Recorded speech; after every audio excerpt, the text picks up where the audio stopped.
Welcome everyone to the Chicago Catholic Hockey League Game of the Week here on YouTube. We're going to get right into it. Mike Doherty is standing by with head coach of the Marmion Cadets, Christian Esposito, to chat pregame and get some thoughts.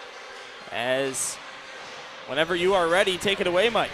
Thank you, Dylan. Coach, we got 2 goals in the last 3 games, both by the same player. What are we looking to do to, generate a little bit more offense, spread it around a little bit? We got to simplify our offense. A lot of times our guys are taking it in the zone. We're trying to be too much one-and-done hockey, really getting in deep, setting it up. Simplify getting the puck on net and crashing hard. Absolutely. Providence, historically very good Catholic League school. What are we looking to do today to shut them down? They should be a good team this year as well. Yeah, historically, Providence has been a great team down low. They really make you pay down low in the corners, so really executing on our D-zone coverage, making sure that we bottle up the middle and keep them to the outsides. Dylan, back to you. Thank you very much. That was Mike Doherty again chatting with head coach of the Cadets, Christian Esposito. Trent Thiem on the camera today, Jimmy Olson, the technical engineer, Wes Anderson to my right, and my name is Dylan Ward. Getting ready for this one between Marmion and Providence here at Fox Valley Ice Arena in Geneva, Illinois. Wes, what are you looking forward to here with only 45 seconds to go in warm-ups? I think Coach Esposito said it well. You talk about Marmion, only 2 goals in the last 3 games with over 30 shots a game. Simplify it, just get pucks hard to the net, and hopefully they find a little puck luck. And then on the opposite side, Providence, 9 games, same goalie. He's been very consistent, over 9.55 goals against. He's the backbone to this defense. I'm looking for a big performance out of him. Well, switching to the other side, the green and white sweaters on the far end of the rink, Providence Catholic. So far in the CCHL, 5-3-1. We're talking a little bit pregame. Providence is historically a very good club, but not really meeting their own standards so far early. Again, we're only in October this season. Yeah, 2-2-1 in their last 5. We talked to their coach earlier talking about how they start games slow, so hoping to change that theme here Sunday and this afternoon tilt we've got before us. Fox Valley Ice Arena, this is a pretty large facility. It's the home of the Chicago Steel, the highest level junior hockey team in Chicago, I believe. And from the country, USHL. Yes, USHL.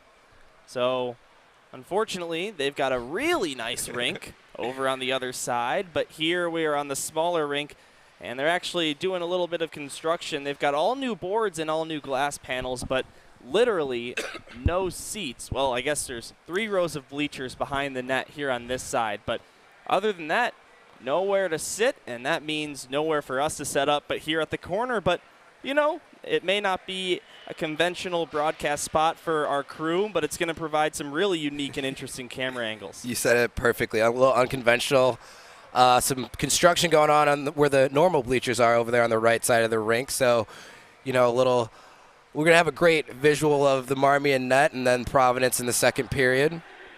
So we're going to some odd shots, but I'm looking forward to it, Dylan. It's going to be hard to read the jersey numbers on some of the Providence Catholic Celtics coming down our way during the first and the third, but we're going to have some fun here. Providence with 4.11 goals per game, 1.44 goals allowed per game. It's kind of surprising that with those kind of numbers that they're only 5-3-1. On the other side, Marmion flip the script, 1.6 goals scored per game, 3 allowed. They're looking to clean up their defense and get going on offense, as we heard in that interview. Yeah, we talked about how they've only scored 2 goals in their last 3 games, but to start the CCHL league play, they had 3 goals in back-to-back games. So I know they're definitely looking to get back towards that mark where they started off in the season, Dylan. Yeah, and this Cadets team, of course, as you just pointed out, won their first 2 games. They went 2-0 here in the CCHL. They were both comeback victories, the second of which was on the CCHL network. I was down at the sideline. But then since then, it's 3 straight losses, most recently a 5-1 defeat against St. Rita for this Cadet squad. 17 minutes on the clock. Normally you'd say right to left, but today, Celtics shooting far to near, Cadets shooting near to far in the first period. The puck falls at Fox Valley Ice Arena. Celtics control, they dump it in, we're underway. Quick rebound and a score right off the bat. Punching it into an open net, Carson Burris, and an 8-second goal. Dylan, before we can even catch our breath, a little funky bounce off the boards. Donahue makes a great first save to prevent it from going in, but as you said, Burris, Johnny on the spot in the slot and able to tap that in. How about that for a start for Providence Catholic? We just talked to head coach Nick Ichancio about the poor starts for his Celtics. I mean, you can't really dream up a better start than scoring the game-opening goal 8 seconds in. Yeah, usually when you're trying to get out on and have a good start, a goal in the first 3 or 4 minutes is good, but usually not in the first, 8 to 10 seconds. So Coach Ichancio is definitely happy with this opening performance by his team thus far. Another dump in by Providence. Marmion will control. McKay will hold off instead. It'll go over to the far side for Shield. Now it's intercepted by the Celtics. They throw it to the net. No save required for Donahue. Then this tough angle shot comes right towards Wessenai, but it goes off the glass and comes back out to the point near side. Off the glass, down below the goal line again. Marmion will clear it out. And stepping right off the bench to grab possession is Zach Zadakis. Zadakis with 3 assists so far. Those are his only points. 9 games played for the defenseman, returning varsity player. Now it's Bruno Hansel, another returner, but a big hit by Nowicki into the near side corner. Then this shot just missed the net wide to the right. This one from Zadakis, and getting a piece of it was Donahue. Now it's Hansel, down low below the goal line.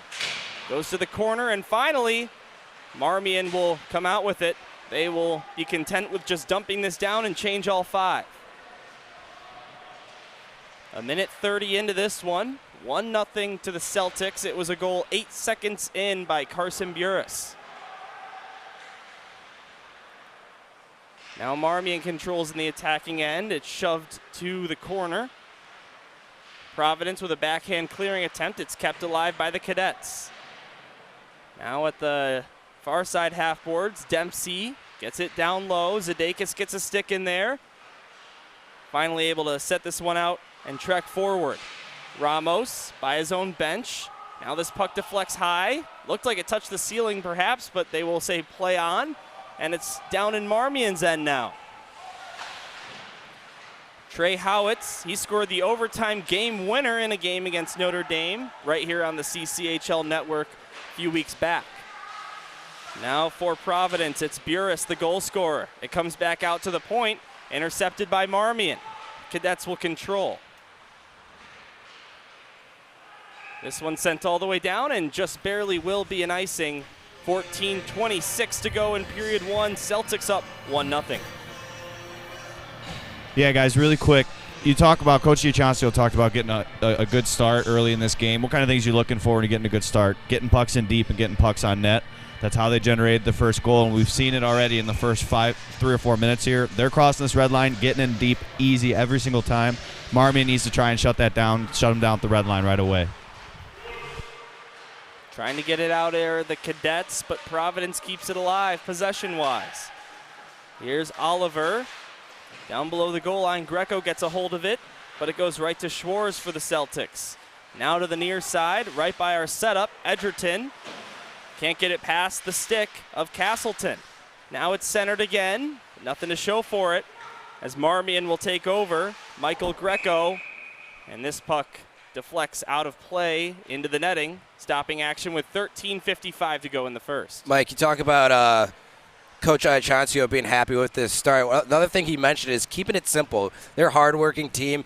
Sometimes they try to get a little too crafty, try and play a little above what their skill level is. You see here earlier, pucks in deep, pucks hard on net, really forcing Donahue to be on his game. This face-off win by the Cadets in their own zone. Marmion, even though they are 2-3 so far in the CCHL, have allowed the first goal in every game they've played. Now all the way to this one. Celtics will look to get it out to neutral ice. This one goes far side, and skating with speed is Mastro. He'll try a shot. Getting a stick to deflect it away is J.W. McKay. Now here comes Marmion. They can't control, and a big hit right at center ice. Into the boards went Nick Mastro there, and meanwhile a stoppage in play on the offsides entry. You see Marmion here, guys, trying to combat that quick start by Providence. Just not as crisp with the passes. We've seen it a few times here, trying to make some outlet passes through the middle, just hitting the skates, not really tape to tape. So something Coach Esposito is definitely going to emphasize to his team here in the first period. Also looking on the other end of that stat from earlier, when Providence scores the first goal, they're 4-1. You know, that's on Coach Esposito's mind, looking to get a little bit more offense here in the first 4 minutes of the first period. Shot towards the net deflected and ultimately covered by Donahue. Charlie Donahue has played in 4 out of the 5 games for Marmion. 241 goals against average, 885 save percentage, but his own personal record is 2-2. Yeah, we see number 5 in white there, Nico DeFelice. You know, Coach Esposito for Marmion doesn't want to see him in front of the net. He has 11 points in the first 9 games for the Celtics here. Talk about number 5, Nico Felice, and number 10, Vinny Felice, 2 brothers on this team. This shot by Zadakis is covered by Donahue.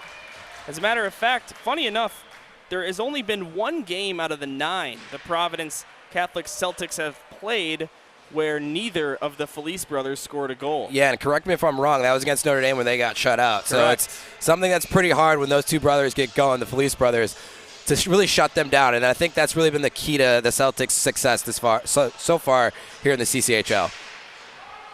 Right off the face-off, no one knew where the puck was for a second, including me, but there it is at the corner. Celtics get it intercepted, and Marmion will come out with it. A play off the far boards and neutral ice, and ultimately dumped down by Michael Greco. Most of play has been here on the near side in Providence's attacking zone. They've only got 1 goal to show for it. Edgerton gets it to Dempsey, waiting at his own blue line. Now goes to the far side for Reutberg. Taken away once again by the Celtics. Muscaras will get it down here into the zone. Now to the far side, it's Dempsey. He will try and clear, but getting in the way of that was Finn Harris. Now with the puck, Harris again. He shoots, and it just goes wide. At the point, it's dumped down by Schwartz. Chasing after it to fight for possession is Joe Ramos. He's being pressured by a couple of cadets, but gets the puck over to the far side, where Marmion will look to clear it out, but it's kept alive once again at the blue line. 11:27 to go here in this first period. Providence with the only goal of the game. It took place 8 seconds in. And that's all we've got on the scoreboard so far. No penalties either. This one's stolen away by Castleton, but he gets held up at the blue line by a couple of blue sweaters. And Marmion comes the other way into the attacking zone. Centering pass, but it hit a Celtic skate. And it comes back out to center ice, where the Cadets will dump it down once more. There's a bit of a hit into the far side end boards by Caleb Lind for Marmion. Providence the other way. Castleton takes a shot. Didn't have a lot of elevation on that, and it's an easy one for Donahue. Stoppage here with 10:42 in the first period. Mike, I know you're down there on the on the Marmion bench. It's always tough when you let in a goal. 8 seconds in is tough. Usually it's more like a minute. What's the vibe down there on the Marmion bench after that goal?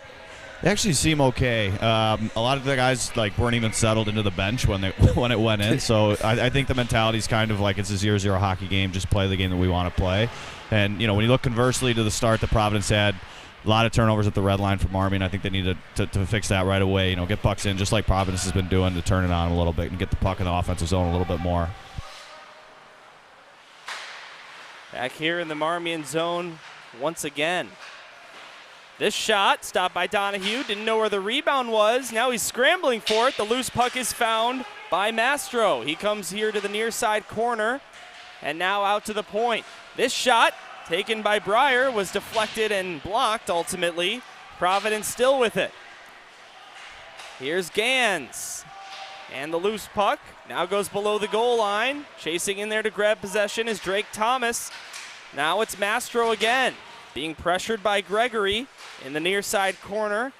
And then it's sent all the way out to neutral ice finally for the Cadets. They will get an opportunity to switch some guys up. Dylan, you're doing a great job as this linesman's been getting in our way. A little bit of a difficult vantage point for us down here, just bobbing and weaving to make sure we can just see the play. Now Providence with another clean zone entry. This cross-ice pass, looking for the slot, wouldn't go. And it's going to be taken by Gregory again. Where's Connor McDavid's number 97 for this Cadets team? Hopefully he's trying to channel some of that Connor McDavid offense that he's been putting up this week. I think he's got, 4 or 5 goals in the last 2 or 3 games? Well, wouldn't surprise me. It seems to be that way every week. How about those Hawks, huh? This is going to be an icing. Or maybe not. It was deflected. We will play on. Greco got it out to the point. Providence keeps it alive. Now rushing in there with speed was Burris, looking for his second goal of the game. It wouldn't happen. Celtics are able to maintain possession. Here's Felice. Up high, Zadakis. Didn't get a lot on that shot, and it was blocked. On the rebound, here's a shot. Nico Felice scores into the back of the net. Found a hole past Donahue. And there is the continuation of that streak we were talking about. Another game with a goal by a Felice brother. 2-0 Celtics. I think that's now the 6th game in a row with Carson Burris and Nico Felice recording a point or a goal or an assist. And we talk about Marmion having some type of rebuttal or response to this Providence team. We see a lot of blocked shots, but after that, not really doing well to collapse in front of their goalie, which we see there on that second goal. So now Providence has built up a 2-goal lead. They will look to add on to it here as this cross-ice pass wouldn't get to the stick of Bruno Hansel before it was deflected away by a Marmion cadet. Now they'll look to get it out, but it's kept alive. Actually, no, it is skated out to neutral ice and into the zone, but the Providence Celtics intercept, and in neutral, they will take over. This dump in was blocked by Marmion, but here's a giveaway right to the stick of Harris. Finn Harris with a nice poke check by Marmion. Then it gets centered to the blue paint again, deflected up and out of bounds. 8 minutes to go here in period number 1. Providence with a couple of goals. Yeah, guys, Providence is winning this game because they're playing the neutral zone right now. Coach Iancio said they work hard, and when you work hard in the neutral zone without the puck, passing lanes open up. And that's what they're doing right now, and they're able to create a lot on the rush. Mike, that's a great analysis. We see on that chance right there. Whoa! The puck goes right above Donahue here. It sits on top of the net as we see that turnover right on top of the blue line leads to an immediate chance that Donahue has to put out of play. It really saves his team there at a great rebound control. Here's another Marmion zone face-off. 7:53 to go. At the circle to Donahue's right. And the loose puck here is finally found by the Cadets. They'll look to tip it out. Getting a stick on that one is Roypud, but there's another neutral zone steal for the team in white and green, although here they give it away. Here's Zabig coming into the zone, left side, all the way down to the corner, being pressured, but still hangs on to the puck. Now goes to the point for Howitt. His shot got deflected, and here comes Providence now. Into the zone is Finn Harris. He lost the puck, and it comes in on net. Sticked away easily by Donahue to the near side. Now in neutral ice, it's intercepted by the Celtics again. Zach Zadakis with a nice move to get around one. Tried to drop it off for his man Oliver, but the puck was found by the Cadets instead. Marmion, you got to give them credit for how many good opportunities by the Celtics they are getting like a last-second stick on or a last-second block to prevent it from being a shot on net, because this has been a game all about chances. There's going to be a delayed penalty coming up, so we'll continue that conversation in a moment, but finally the puck is touched, and I believe, was that a slash I saw from the official? It was a slash. I'm not sure who it's going on. I think it's Providence just by the body language of number 27 there in white. But yeah, Dylan, you make a great point. There's been a lot of turnovers. We see it just there. Marmion tries to make a stretch pass through the neutral zone. Again, something that even Mike's harped on, that the Celtics have been doing a good job of catching those and intercepting those passes through the neutral zone. It leads to an immediate chance coming the other way. But yeah, the Cadets have been able to break down to an extent and get in front of a few shots to help Donahue out here to our right. And just to add on that, it's one thing to force the turnover, but the transition is really, really important too. And they're turning it right back up and getting chances on the rush. Really, they're doing a really good job of it. And I think that's something that they're going to try and continue for sure. So here is a Marmion power play. They've got 1 power play goal on the year.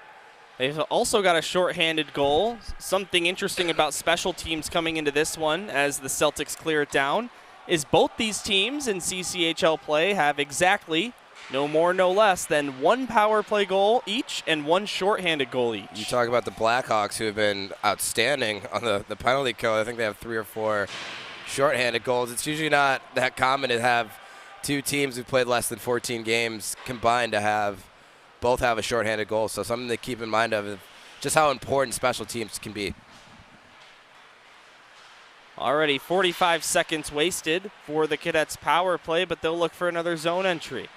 It's Howitz getting it to the far side. He was looking for Solarte there, but here comes a shorthanded look by the Celtics. This centering pass and a shot on net is saved by Donahue. What a stop by 72 Blue.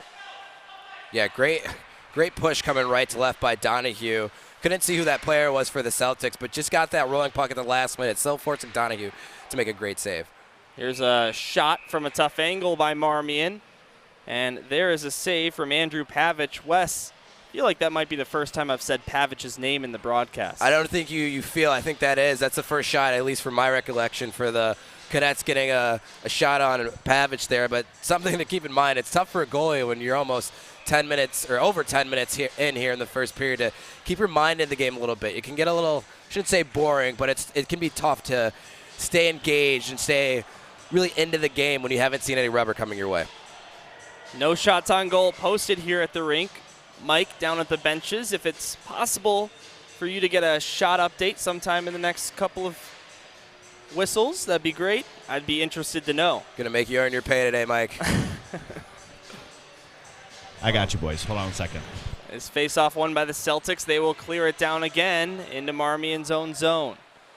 Donahue sets it up for Solarte. He skated faster than the puck was going, and it's stolen away by Bruno Hansel. Grabbed right back by Lind, and stolen right back by Vinny Felice.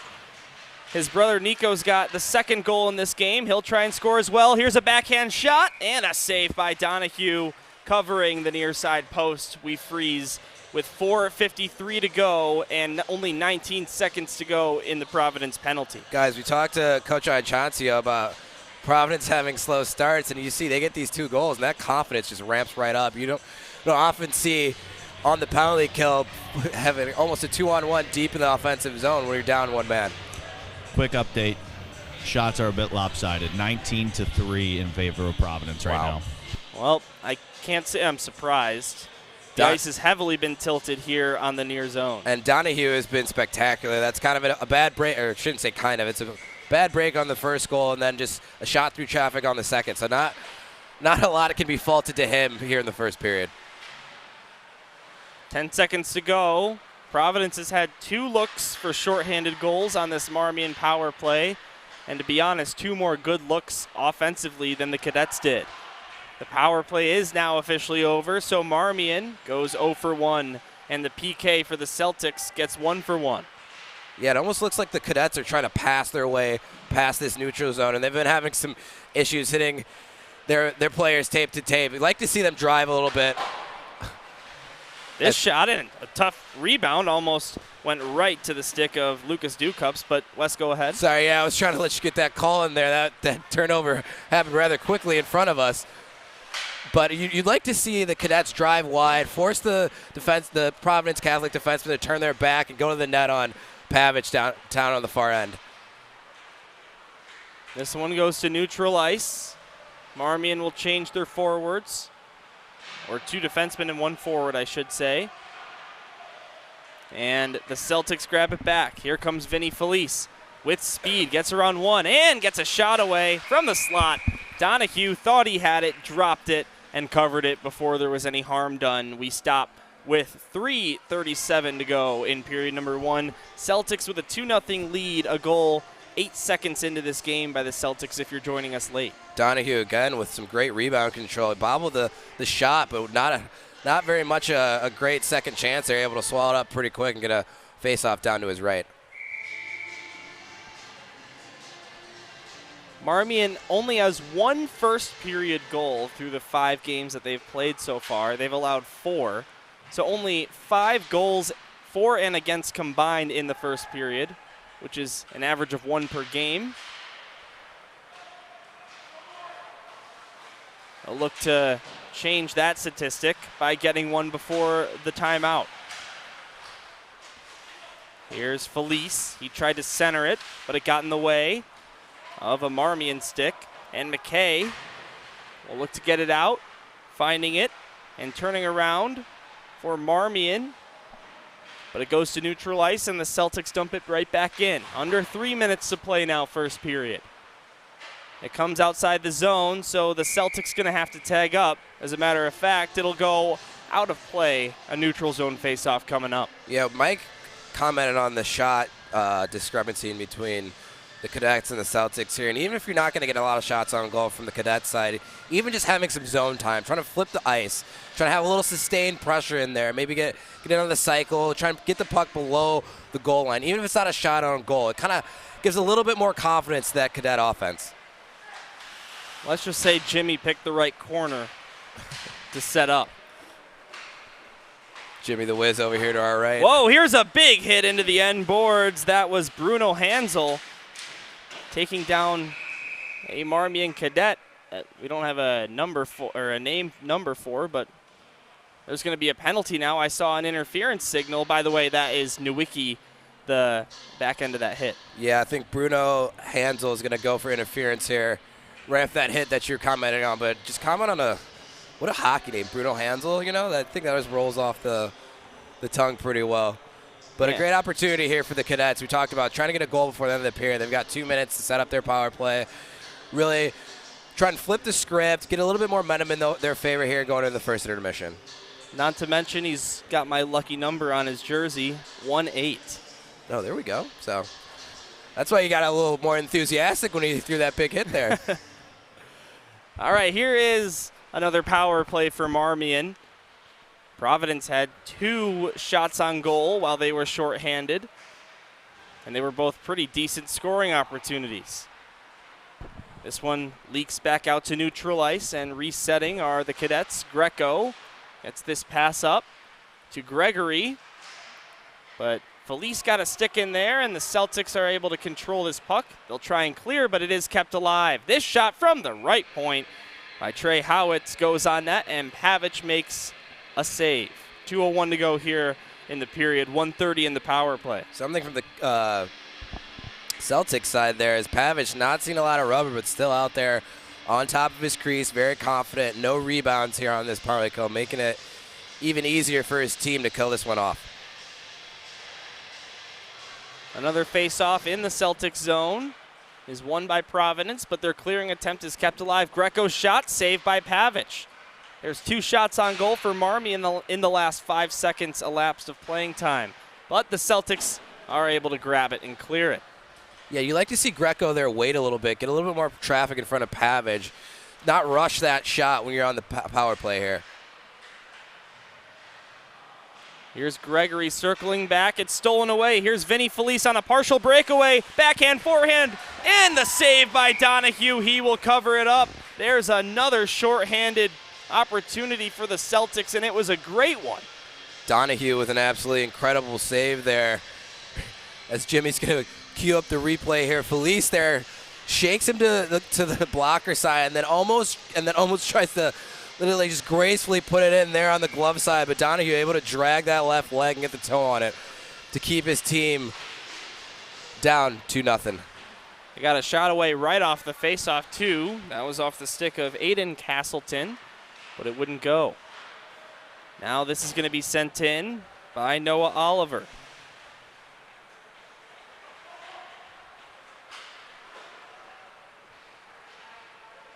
.30 seconds to go in the power play and 1 minute to go in the period. Here's a shot from the left side, and a left pad save made by Pavic on the rebound. They try and poke it by, and they do get it over the goal line. Not sure who got the final touch on that, but the Marmion power play finds a conversion, and they have made it a 1-goal game. Leading the charge back to the bench for the Cadets is Nolan Scheel, so we'll give him credit, his first of the season. Just as we started to give Pavic his props about great rebound control there, it's that first shot a little sloppy there, and leads to that second chance. Scheel able to put it in there, give his team some confidence here with 52 seconds left in the first period. Something to build on going in the first intermission.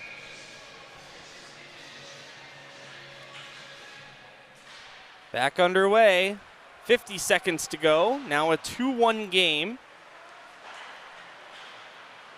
Nolan Scheel, this is only his second CCHL game in a Marmion Cadet uniform, at least at the varsity level. That's his first career CCHL goal at the varsity level. Glad we could be here to see it. And you see, as soon as they get that goal from the Cadet side, their offense gets a little bit more confidence. Immediately, a puck on net on Pavic down on the far end. 39 seconds to play now. Celtics in their own zone. Come out with it on the near side. Same as the benches. Getting it back after losing it is Ethan Gans, but Edgerton tries to get it out. It's kept alive at the blue line, and a backhand floater by Travis Breyer was going wide of the net, but Donahue will get it into his glove anyway. Freeze action with 22. Yeah, smart play by Donahue there. That puck was clearly going past the net, but he saw all the trouble that was coming if the Celtics picked that puck up. So good on him to really freeze that down, give his team a chance here with 20 seconds left in the first period. Providence loading up on this offensive zone draw, trying to get one before the period here. Yeah, you see Felice try and get it to his brother. Now Nico Felice gets it back. His shot deflected and rolls wide of the net. 8 seconds to play. They'll try and clear it out. The Cadets do, and they are able to get it down to neutral ice. It'll be an icing. Will there be enough time? There's the horn. They'll call the period here. So it's a 2-1 lead for Providence on the road here at Fox Valley Ice Arena against the Marmion Cadets in a period that was completely outplayed by the Providence Catholic Celtics. It could easily be 4-5-0 right now, but Donahue's having a great game in the Cadet net. Dylan, that's a great call. If there's any start of the game for the Cadet side, it's definitely number 72 in net. They're completely lopsided really for the first 13 to 14 minutes there for the team in white, just throwing everything they possibly can at Donahue, keeping it really simple to their coach's credit, which he highlighted before the game. But, you know, you got to give the Cadets some credit. Really stuck in there, got on that power play, worked the puck the best they could, picked up some change in front of the net, and really capitalized on their only chances. So 2-1 game here going into the second period. It's really anybody's game. I say that knowing that the Celtics have really dominated, but we saw that right off that immediate draw from their goal, the Cadets getting a lot of confidence in their offense. So the teams will switch sides, and now, of course, we are at a very unusual, and to use the word I used earlier, unconventional broadcast setup for the CCHL network. If you're just joining us late, we are at Fox Valley Ice Arena, beautiful facility, and a rink over on the other side of the ice that hosts the Chicago Seal of the USHL, junior hockey at the highest level in the country. And it would have been a real pleasure to broadcast on that rink, but unfortunately we come over to this side, and not only is it not as cool, Wes, but there's not even any bleachers here. It's completely under construction, so all we can do is come in here to the corner, and we know it's a little bit unusual, but it's definitely provided us with some unique angles, and we've seen 2 out of the 3 goals here on the near net. Yeah, Mike, sounds like you have something to add to that. Yeah, I was just going to say, Wes, you talked from the Marmion perspective. From Providence perspective, you have a 2-0 lead with 3 minutes left. The only thing you could do really at that point when you're dominating a period is stay out of the penalty box. And they took 2 penalties at the end of the third. Marmion was able to capitalize. So from their perspective, it's get right back to what they were doing. Dream start, like Coach Iachancio said. Sorry, he messed up his name. I know, that's a tough name. You're good. But dream start for them. But, they just got to get right back to what they were doing. stay out of the penalty box, keep getting pucks in deep, pucks on net, keep it simple, and work hard. They'll keep it rolling here, I'm sure. Mike, that's a great call. They just need to keep it simple. I feel like is the buzzword that every hockey coach uses. They keep it simple, keep it to their game. They've got over 20 shots in the first period. They're going to come out with a win. And back underway in the second period, just 5 seconds in. It is Marmion that's back in what is now their own zone on the far side as they'll look to come up ice with it. It's intercepted by the stick of Vinny Felice, and it's dumped back down by Marmion on the rebound. Here with it is Travis Breyer. He'll go to the far side, and they do get it out to neutral. Marmion will try and dump it back in, but instead it goes into the cadet bench and stops play 26 seconds into the second period. Wes, I always tell the teams that I coach, if you combine simple plays and hard work, you're going to win a lot of games. It's very, very easy philosophy, but if you can really buy into it and every single guy does it, you're going to find yourself on the good side, or at least competing in every single game that you play. Mike, and that's something that Coach Ianchoncio was trying to get to his team. Not everybody can be the hero. Not everybody can go down the ice end to end and score those highlight reel goals. Sometimes you really just got to put your workman boots on and crash the net and go hard and find some dirty goals to win games. Here's Junge. He will grab the puck behind the Celtics net and center it. It's grabbed at the slot. Here's a shot and a save by Pavic. That was a drive by the Marmion Cadets that Pavic stopped, and he makes another save. 16:08 to go in period number 2. It's a 2-1 game. Guys, something to keep an eye on here is that they don't cut the ice between the first and second. And even on that chance right there, you saw the puck get stuck a little bit. So maybe even more simpler plays. I don't know if we can harp on that more than we have already, but it's going to be tough to move the puck here with a lot of snow buildup here on the ice. This one is poked ahead. Trying to get it for himself was Castleton. It was almost an icing, but waved off, and now it's cleared out of play. We get our third whistle a minute 4 seconds into the period. Yeah, pretty choppy here in the first minute and 4 seconds here. A lot of whistles combined in the first period. Slowed down a little bit. It was almost like, feels like that first period flew by pretty quickly, and it's almost like the hockey gods are trying to calm it down a little bit. Get our money's worth here at Fox Valley tonight. Providence, in their 9 games, has had the lead after the first period 4 times coming into this one, a 4-0-0 record. On the other side, Marmion, surprisingly 2-1 when they trail after 1. That's what's funny about these early season hockey stats that sort of produce some wild figures. Going usually against the trend there of having a winning record when you're trailing after 1. Well, it's because of the 2 comeback wins by Marmion. They've never had the lead after the first period. They've been trailing 3 times and tied twice. And now they've been trailing 4 times. Here's a centering pass. It's stolen away by Marmion. They will try and come up the other direction. This is Gregory stepping over the blue line, getting a shot away, and Pavic makes the save. Marmion has definitely looked a lot better here to start this second period than they did for the first 17. Guys, we talked about it a lot in the first period of how these teams needed to have a good start, and sometimes it's just the team's identity of getting a slow start, something that Coach Ianchoncio even talked about on his team, and maybe that could be Marmion's identity here. They look like a completely different team here in the first 2 minutes. Face-off win by the Cadets. It goes down low, and it's grabbed by Travis Breyer to the far side. And it's intercepted. Marmion gets a shot away. Big save by the pad of Pavic. And he just bailed out his team right there. It was almost a tie game. Yeah, that puck just bounced over number 13 in blue. Camden Dempsey had a wide open net there, and the puck just rolled over his stick. Marmion will try again. It's Charlie Zabig. He shoots, hit the post with the shot. Oh, my. Another close call for the Cadets, as they've had 2 opportunities in the last 20 seconds that were top tier. Now far side corner. They're not done.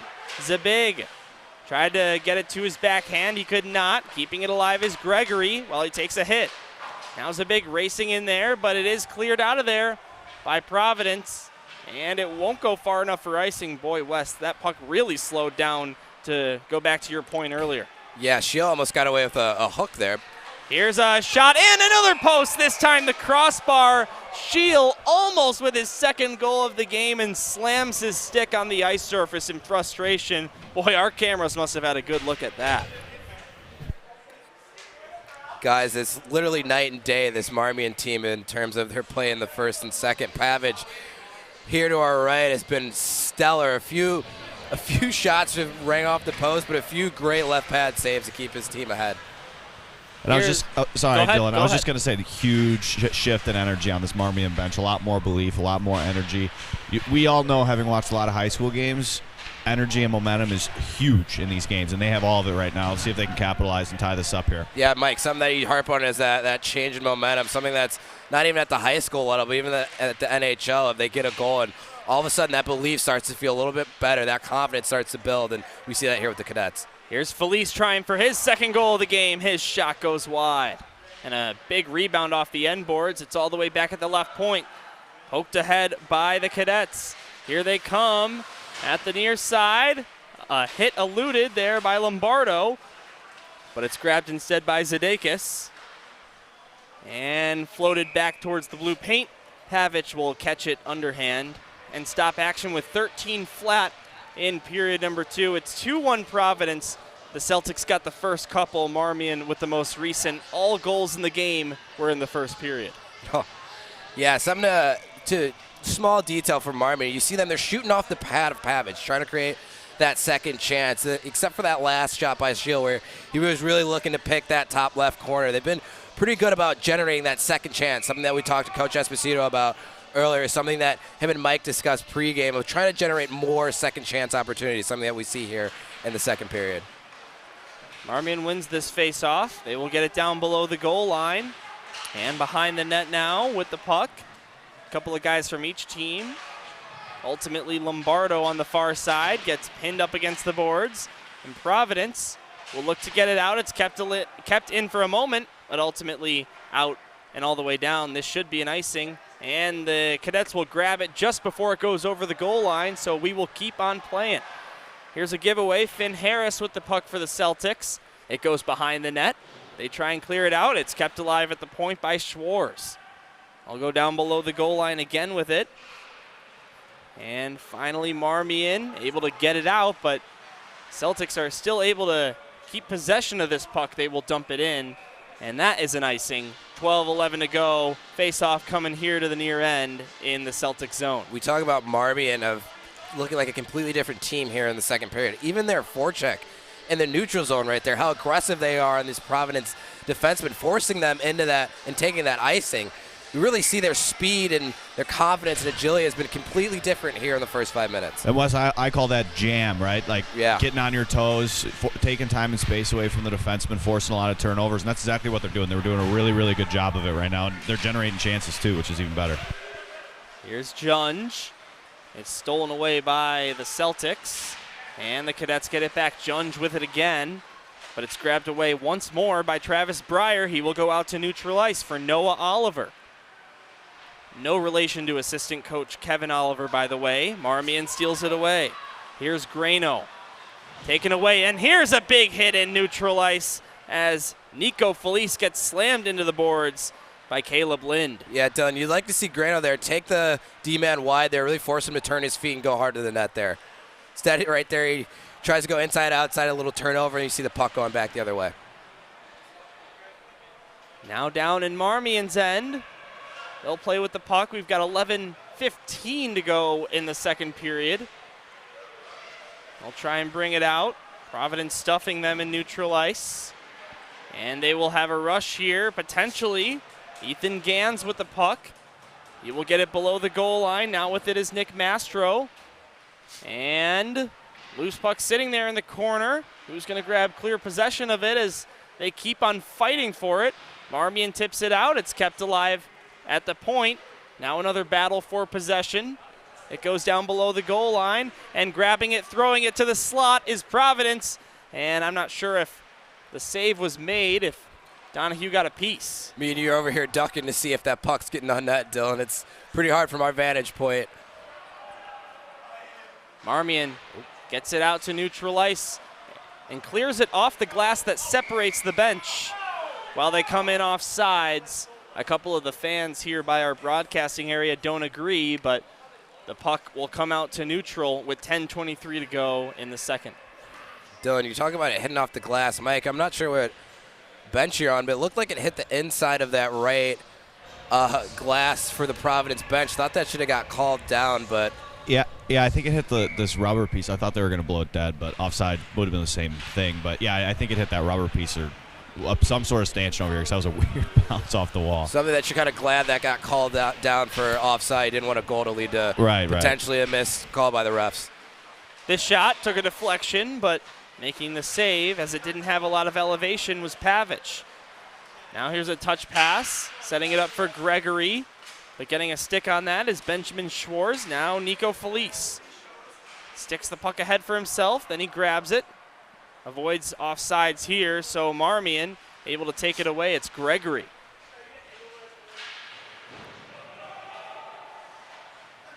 Gregory with the puck. He centers it, but it goes right to the stick blade of Nico Felice, and then he dumps that one out of bounds on the bench side. Looked like number 97 in blue there. Gregory thought he had a man driving hard to the middle of the ice there, something almost like a reactionary play. Didn't really look. There's no one open there, just trying to find anybody that could be there in blue to try and tap that puck in.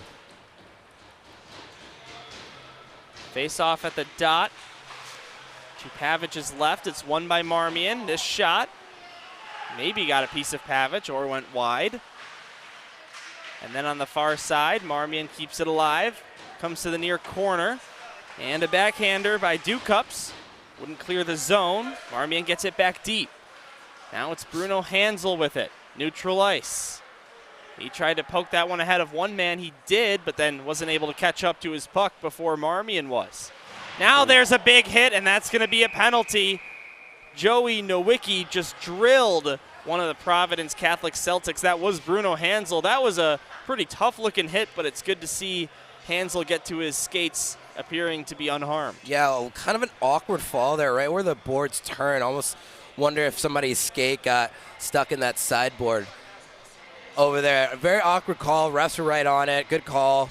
2 minutes in the box. We'll see if the Celtics here can try and flip the ice. As Mike, we mentioned before, trying to get some momentum back in their favor. They really haven't had the same jam and really grit this period as they did in the first.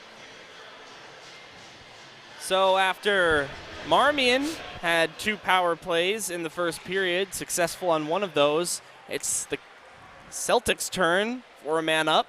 And if they had all those chances shorthanded, let's see what they can do here 5-on-4. Here's a quick shot from the left circle. That wouldn't go.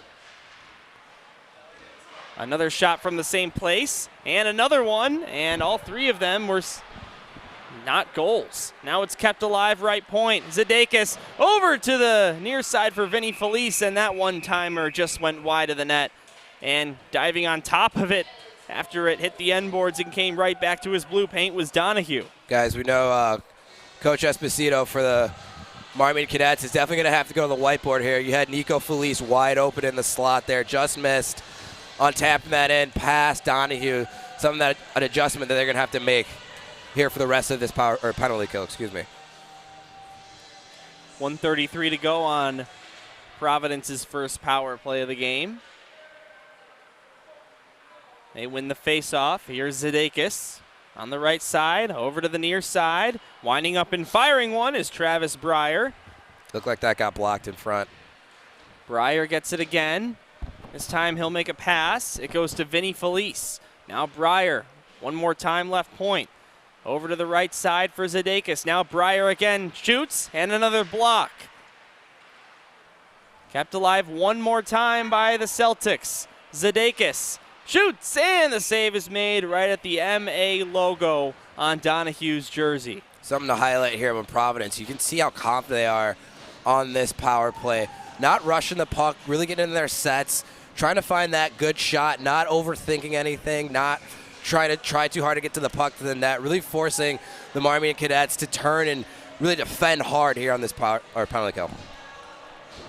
57 seconds to go now, 8:01 to go in the period. It's a 2-1 lead for Providence. in what's been an empty second period so far. All 3 goals took place in the first. Marmion wins the face-off, but the Celtics instantly grab possession. It's Dewcups down to the right circle. Now with the puck is Finn Harris. He goes to the near side. Joe Ramos up high. It's Benjamin Schwartz. Now Dewcups again. His shot was blocked by his own man, Hansel. Now the Cadets grab it and will play it off the glass, looking for a shorthanded chance, but the Celtics were there to defend that. 24 seconds to go on what's been a pretty nice Celtic power play, but almost an equally as nice Marmion penalty kill.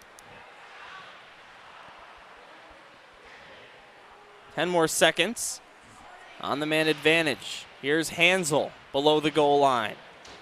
Back up to the half boards. Now it's Ramos with it. Joe Ramos gets his pocket picked. Cadets are out of the box, and we are back to 5-on-5 hockey. Providence Catholic 0 for 1 on the power play to start this game. Now Marmion gets this one down to the corner. Grabbed and cleared, at least attempted to be cleared by Benjamin Schwartz. It's taken back by the Cadets. Coming in there is Finn Harris, and Providence is able to get it to neutral ice, but Marmion steals it away, and they'll try and make something happen. All they do here is dump it in. Yeah, we see the puck bouncing quite a bit now. It's 6 minutes left here in the second. Both teams are pretty conscious of that as we see that one hop in on Donahue. Pretty tough save there to keep that puck out. That's touched by a high stick for Marmion. They'll choose to touch it as Carson Burris is racing in there for a stoppage. We'll see where they bring this face off with 6:09 to go. I think that's going to stay in the zone. Mike, sounds like you have something for us down there. Yeah, I was just going to say, really, really good kill.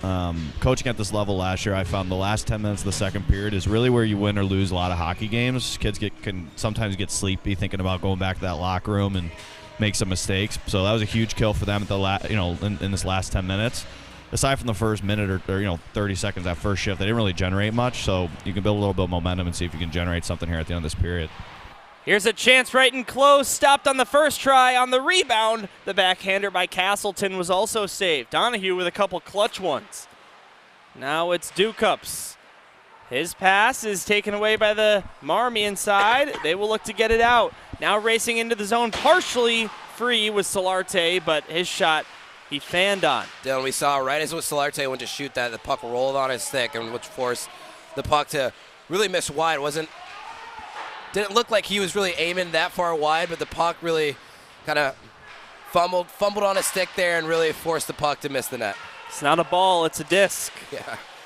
Lombardo now at the corner. Got it to the blue paint area, but it deflects off the pads, and Providence comes the other direction. Here's a shot, attempt from the left circle, partially blocked, and the Cadets will come out the other way again with it. Final 5 minutes now of period number 2 in what's been a scoreless second period. Providence got the first 2 in the first period, and then the Cadets got one back on the power play to make it a 1-goal game. This puck touches the ceiling, therefore out of play, stopping action with 4:50 to go. Guys, we talked about the confidence really rising for this Cadets team here in the second period. We see there on that last attempt, Lombardo, he's below the goal line there. He tries to throw that puck off Pavich's pads, really creates some havoc there in front. And there's a kind of a bright idea, really nothing to show for it, but a really smart idea trying to generate really anything from anywhere here for the Cadets. Face-off win for Marmion, and this shot is blocked in close. They get it back, and this pass intercepted. Poking it ahead is Ethan Gans. All the way into the zone, but the play flagged for offsides. They'll drop it in neutral ice. Yeah, it looks like Grano was able to stumble that puck enough to cause that offsides, really making up for his mistake there on that turnover there at the top of the blue line. 4:39 to go. Providence with a 2-1 lead on the road. Fox Valley Ice Arena. He definitely had a step on him there. If that didn't go offside, he was going to have a breakaway. So good play by the defender to break that up at the last second there. It's a little tough to see the lines from where we are, so Mike down there at bench level. Mike, you're playing the role of the linesman tonight for us, so you're keeping those offsides and those goals pretty sharp. We do it all here at the CCHL network, you know. Everything but reffing, I would say. Well, anyway, here is Providence in the attacking zone. 3 penalties in this game. 1 power play goal by the Cadets. Yeah, both teams are pretty disciplined this game. Usually you see a lot more penalties through the first 20, 25 minutes of play. Both teams smart, staying out of the box. Here's a chance for Providence. That missed the net wide. A rebound attempt off the goaltender was unsuccessful too. And it goes back into the corner. Providence came into this game with 69 penalty minutes on the season. Marmion with 56. Here's a centering pass. Just out of the reach. And the Cadets clear the zone. Trying to get this one ahead for himself was Gregory. But instead grabbing it and dumping it in is Zabig. 3.5 to play in the second period. Will we head to the locker room after a scoreless frame, or will one of these teams get a big goal before the time expires? A lot of hockey to be played between these two. Here's Breyer getting it out to neutral. Deflects off the glove of Carson Burris, and it's grabbed away by the Cadets instead. Drop-off pass. Here's Jun. She takes a shot. Meanwhile, some commotion at the half boards between one man from each team. And ultimately, Celtics are able to find possession and rush up with it. Into the zone, losing an edge and getting back up is Carson Burris while the puck comes to the near side. Marmion looking to force that one outside the zone, but Providence does a good job of keeping it alive in the attacking end. This is Ducups with it. Another set of brothers, by the way, on this Celtics team, Lucas and Tom Ducups. Lucas with number 12 and Tom with 20. This one leaks back into the Celtics end. Marmion will change. Celtics trying to catch him in doing that. Here's Hansel. Partial break. Got a shot away, but an easy-looking save for Donahue. 2:09 to go in the second period. I'm interested to know how many saves Donahue's got so far. I think he's probably up in the 30 range right now, Dylan, but it looks like Hansel rushed that shot, able to get a little step there, a little open room. I think he knew he had some trailers behind him, so he needed to get that shot off quick. I don't think you need to get off that quick. Not sure if we got a replay there, Jimmy. Look at you on the spot. Oh, maybe I just missed it. Sorry about that, but looks like he might have rushed that. Think he had maybe a step or two to really set up and drive that puck. Instead, he just puts it right in the breadbasket of Donahue. 2-minute warning here in Geneva, Illinois. Fox Valley Ice Arena, the site here. Also home of the Chicago Steel. We're playing on the more practice sort of rink without any stands. This place is under construction. If you're joining us late and wondering why we're here in the corner, nowhere to set up but here. Hopefully next year when all the construction's done, it's supposed to look beautiful. So hopefully next year when all the construction's done, we'll have a great sight line for video. Me and you'll be able to actually see some of these players' names a little bit easier on the far end there, and be able to provide a little bit more of a better production value than something we're more accustomed to when we're sitting at like the half mark point for most of our games. Hey, if you're complaining about the camera angle at home, just imagine our job. Yeah, I know, right? I was dodging the linesman over here on a few of those plays in tight. Here's a nice pass, left circle, backhand try. It was a weak one by Joe Ramos, was able to get it on net, but the save was made now after the fact down by the Marmion net. Some pushing and shoving going on by a couple of guys from each team. Yeah, not surprised there. It's getting chippy, tight game, 1 minute left in the second. Both teams know they're going into the locker room here soon, trying to assert some type of dominance, get some type of momentum here. So not surprised that the game's starting to get chippy. Quick shot update, 37-16 in favor of Providence right now. 35 saves for Donahue. Well, clearly, as we were talking about, the Cadets getting some second period action there, but it's still a very wide margin in that category. Wow. This is going to be Schwarz getting it to neutral ice. Now controlling it is Castleton, left side. He'll race down, 40 seconds to go in this period before the intermission. We will head to the locker rooms in between the second and third period. And this one is a nice touch pass ahead, but swooping in there to steal it away is Schwartz. That was a nifty-looking play by the Cadet offense, but Providence defense bailed him out. Now here's a little bit of a wraparound attempt, but getting a pad on it, then a glove was Pavic. And then now more commotion following the whistle, this time here in the Providence zone. Yeah, great pressure here by the Cadets here with 20 seconds left. Looked like Lombardo was trying to softly put that into the crease. Saw a little palms up as he's skating towards the bench. Thought he could have had a little bit better of an effort, but great pressure nonetheless here on Pavic down to our right. You said it, Wes, just 20 seconds to go. This is an attacking zone faceoff for Marmion. They'll look to get one last second chance. As the puck falls, circle to the goaltender's left. It rebounds off the end boards. Controlling it is Travis Breyer. He will look to get it out. And through neutral ice, Providence will try for one more goal here. 7 seconds on the clock.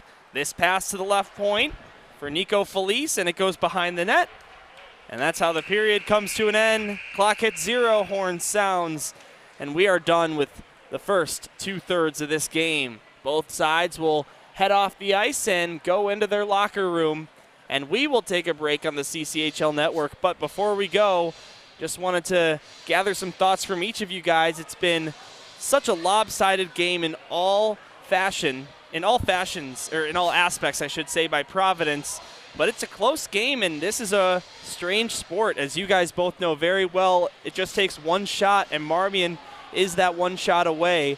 What's kind of the thought process about this game as a whole from each of you, starting with Wes? I think if you're Marmion, you're happy to go into the locker room only down 1 goal. Your goalie really bailed you out there in the first period, gave you a chance to even be down 1 here with 17 left on the clock. But on the flip side of that, if you're Marmion, you got a lot of confidence. You really flipped the ice there in the second period, got a lot of shots, forced Pavic to be on top of his game. Now, for the opposing team, we talked to their head coach and how he's always losing his voice in the middle of in the second intermission, and I think he might lose it again here.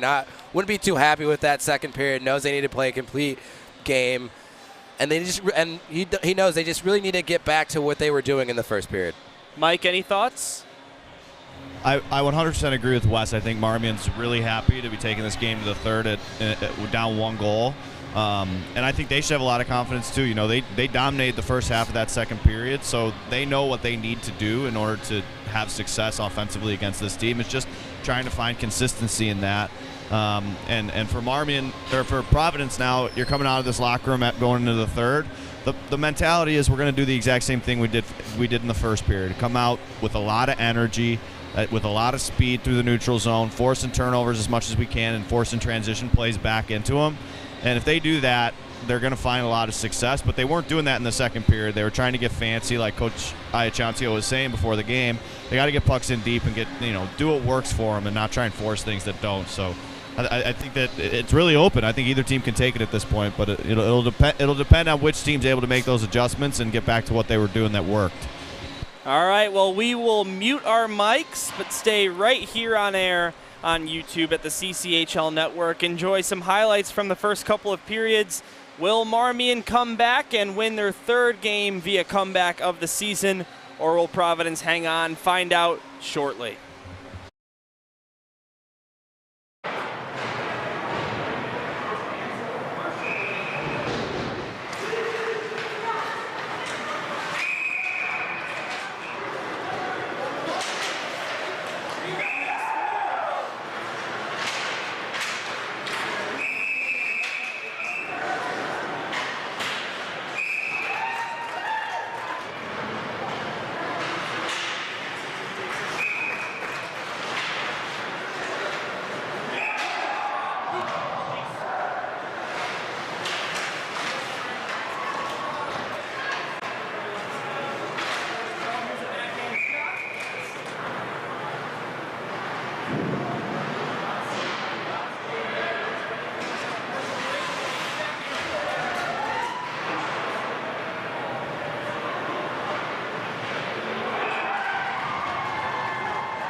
Welcome back to the CCHL Game of the Week here live from Fox Valley Ice Arena. It's the Marmion Cadets and the Providence Catholic Celtics. We heard from Marmion head coach Christian Esposito before the game, but now our sideline Mike Doherty is down at ice level with the Providence head coach Nick Icancio. Mike, take it away. All right, Coach. You talked about the start before the game. Give us an assessment. You scored a goal 8 seconds in, and you came up with another one. What do we think? It was a good start, and then I think we kind of got lackadaisical, and they took it to us in the second. I think it was really been a game of 2 periods. We had the first, they had the second.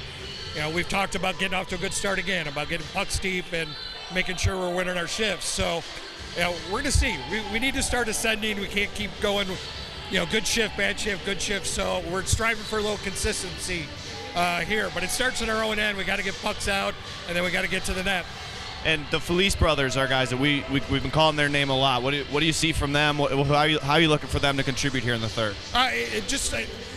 They have high hockey IQ. I mean, they understand the game. They understand. They work hard. You know, they kind of lead by example. Both those guys were defensemen their whole time, so they've been moved to forward since then.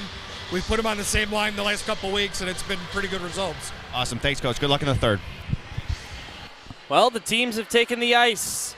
Getting ready for the third period. Providence will go back to shooting here on the near net, and Marmion on the far side. Again, if you're joining us late, we've been talking about it in the broadcast. This side of Fox Valley Ice Arena currently under construction. No bleachers, so here at the corner is our only option. But we've been working through it. Wes and I down here at this corner. Wes Anderson, by the way, that is. Mike Doherty down at the sideline. Jimmy Olson, the technical engineer.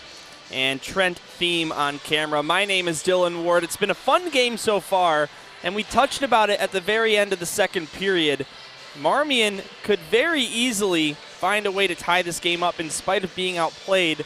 What's it going to take early for the Cadets to find a game-tying goal and get themselves right back in it momentum-wise and score-wise? Really, they just need to get back to where they were in the second period. It's like something that we've said multiple times. They look like a completely different team in that second frame, and what they did is really took the puck hard wide, weren't trying to do too much with the puck in terms of passing it, and really just found those soft areas in the Providence defense that led to chances. And on the opposite side, if you're Providence, you're trying to get back to that first period start that you had. You know, nothing is better than getting a goal 8 seconds in, so I know that's definitely on their mind, something they're trying to reciprocate here in the last frame with 17 minutes left, really get to Donahue, who's been stellar as I look down at our stat sheet. 35 saves on 37 shots. So he's done everything he can to keep this Cadets squad in this game, and they know that they owe their goalie one here in the third frame. Well, one power play goal in this game. It was Marmion's. A scoring summary. It was Carson Burris with that goal 8 seconds in. It was his 5th of the year. Vinny Felice got an assist on that. And then with 8.5 to go in the first period, it was Nico Felice with a goal, his 6th of the year, and Vinny Felice gets another assist. So he now sits at 6 assists on the early season after potting 2 apples today. For the one Cadet goal, it was on the man advantage with less than a minute to go in period number 1. Scheel, his 1st of the year, assisted by Reutberg. So 17 minutes on the clock. We switched ends again. And well, we're 17 minutes away, plus overtime if necessary, from deciding an outcome. Yeah, Dylan, a bunch of 10s filling up the stat sheet there in terms of assists, primary assist on. Oh, here's a funny goals. bounce. Almost a chance for Providence. Sorry to interrupt, Wes. No, not at all. That's the second time we've seen that. Some of that Providence is probably thinking of going back to that first goal, really using these stanchions here to try and generate an odd bounce there in the middle of the slot on Donahue. Here's a big hit into the corner by us. Greco grabs it. Celtics instead. Here's Lucas Ducups. He glides down to the corner, but his pass missed. And it's taken away, but taken back by the Celtics. This shot is saved by Donahue. He makes another one. Nice pick out of midair by Hansel. He got it over to Finn Harris, whose shot is stopped by Donahue. He's got 2 early saves in net to start this third period. Yeah, Coach Icancio, his second line, really gets buzzing there, forced a lot of in-tight plays here right in front of us, getting that puck below the goal line, forcing the Cadets to defend below their goal line as the puck looks like it's coming out of the zone. Looks like here. they're calling a slash after the play, so Marmion's going to have a power play here. Huge opportunity for them to tie up this game. Mike, that's a great pickup. That's number 18, Bruno Hansel. We've called his name a lot here in this game. Took a bad slash on Donahue here. Not sure if you could see it, but that's why 72 in blue here threw a little chin action back at him, and I think the refs picked that up right away. He's been out there for every penalty kill today, so one of their better killers off too. So make that third man advantage for Marmion. 1 for 2 so far in this game. Their one goal was their only goal that took place in the first period. It comes way back down. And Wes, something that when I do games with Taylor Rambolt, one thing we talk a lot about is the wet ice following the Zamboni. And when you're here at ice level, you really get a clear picture of how wet it really is. This centering pass just missed. But, I mean, 2 minutes into the period, it's still looking slippery out there. Dylan, great minds think alike. That's the first thing I always think of when we saw Donahue try and play this puck up. His defenseman had a tough time trying to catch it. Looked like it hit a little patch of a puddle there right in front of him. So something to keep in mind here if you're the Cadets is Donahue plays that back. I think he might have forgotten that they're on the power play there. Should play that up to his defenseman, but got to keep it simple. Nothing too risky through the neutral zone as we see them trying to make a few passing plays here, but try and keep it crisp on this power play if you're the Cadets. Greco gets around 2 defenders, and eventually Solarte finds it and spins around and fires it down. Celtics tried to clear, but Solarte keeps it alive, and it just barely stays in the zone. By the bench area now, near side, they fight for possession up against the boards, and it does just barely squeak out to neutral. Marmion has to tag up here, and with only 24 seconds left in their power play, Providence clears. This has been a much better PK for the Celtics than those first 2 attempts. Yeah, a lot more aggressive in it. Something we talked about, the ice has definitely been a factor here for the Cadets trying to move the puck. Little jam play by the slot, and suddenly the Celtics steal. Carson Burris has a breakaway. He shoots, and that's stopped by Donahue. He was looking for his second goal of the game. Looks like he was almost trying to shoot that glove side high, but at the last second chose to go stick side low. Another great save by Donahue. It looked like that puck was rolling on him a little bit. I don't think he was able to settle it down. I think he kind of whiffed on it, to be honest, but good try. I mean, great turnover, good pressure to generate that chance at least. Here's Greco trying to get it out. Shot down in on net by the Celtics and maybe going high, but Donahue gets a glove on it. Yeah, we can see again there the ice being a factor. That puck's knuckling as it's coming in on Donahue, and as a goalie, that's such a helpless feeling when it's almost like trying to catch a curveball, as we make a little reference to baseball there. Probably why Donahue doesn't catch that cleanly there and forces kind of an awkward rebound right in front. 12:50 to go in regulation time. All the scoring in this game has been in the first period. We haven't seen a goal since 52 seconds remaining in that first frame. The Cadets on the power play. Speaking of that power play, it's over, and they fall to 1 out of 3 on the game. Now near corner, battle for the puck. Edgerton, now McKay. This touches the netting and goes out of bounds. 12:27 to go in regulation time. The Celtics hanging on to the same 2-1 lead they've had since the first period. Dill, you made a comment about it on how that last power play for the Cadets looked a lot like the first one. It looks like the Celtics in their own right have really gotten a little bit more confidence, especially with that penalty kill here. Nice looking passing right off the face-off, but then the Celtics couldn't get a shot on goal. Here's one. Donahue, cool as a cucumber. It goes into his glove again. He's got to be nearing 45 saves. Wes, during this lull, I have to ask, this has to be one of the best goaltending setup matchups of all time. I got to figure out who do you think's got the better one here? Oh, you're talking about from the pads? Oh yeah.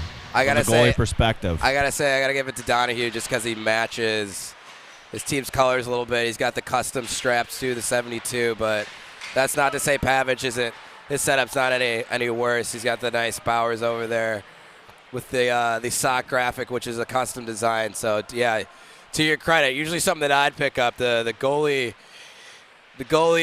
show off, if you will, in terms of their setups is definitely one of the better ones you'll see here in Illinois high school hockey. It's definitely one position in this sport you get a little bit more freedom with your uniform, as this one is covered by the glove of Andrew Pavich, and he stops play with 11:41 to go in the third and final period of regulation time. It's a 2-1 game. The third period is the best period for both these teams in terms of goal differential, even though that is a -1 mark for Marmion. 4 goals for, 5 against. But talk about Providence in the third period. +10 on the season, 14-4 is the total, and they've got a 10-1 goal differential in the third period in their last 4 games. You talk about Mark of a great team. Show me how they play in the third period. You got 10 goals in, 9 games, if I'm not mistaken. Really shows you how well they bear down when it means the most. Pass over to the far side, taken away by Marmion. Now Providence gets it back again. This one paddled up off the end board glass. Providence gets it back. Here's Felice getting it to Ducups. And the block is made by a diving Junge. It'll come outside to neutral ice, then eventually into the Celtics' end.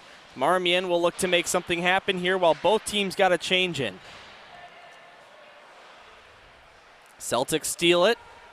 And this is no icing for some reason. Anyone catch that? Well, maybe not. Here's Marmion. Greco in his own zone. Got it ahead to Gregory. This is an icing.